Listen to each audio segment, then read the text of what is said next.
British India কোম্পানির বিরুদ্ধে পলাশির যুদ্ধ সংঘটিত করে ব্রিটিশ মুক্ত ভারত বানাতে চেয়েছিল, কিন্তু কেন সেই বীর যোদ্ধাদের নাম নেই?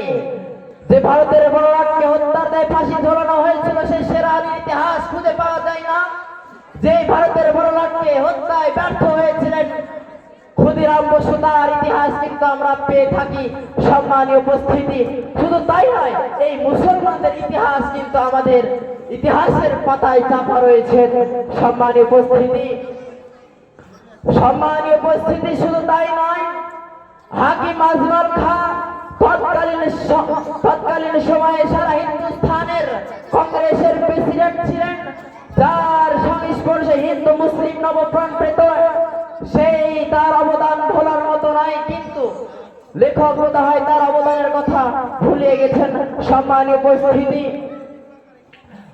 হাকিম আজমল খাঁ তৎকালীন সময়ে তার প্রেসিডেন্ট ছিলেন, যার সংস্পর্শে হিন্দু মুসলমান নবপ্রাণ পেতেন। তার ইতিহাস ভোলার মতো নয়, তার অবদান আজকে আমরা ইতিহাসের পাতায় পাই না, কিন্তু মহাত্মা গান্ধী, সুভাষ চন্দ্র বসু, অরবিন্দ প্রমুখ, এদের কিন্তু আমরা ইতিহাসের পাতায় পাওয়া যায়।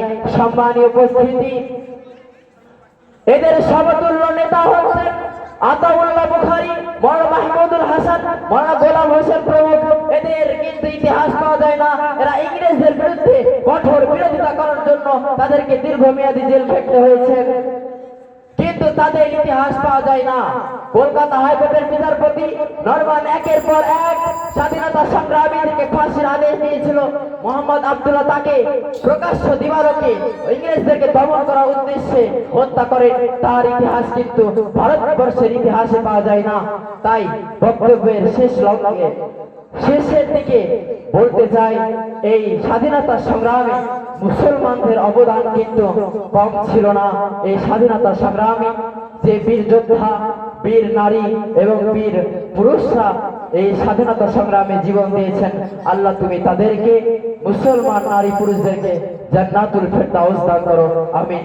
আসসালামু আলাইকুম ওয়া রাহমাতুল্লাহি ওয়া বারাকাতুহু। মাশাআল্লাহ, মাশাআল্লাহ।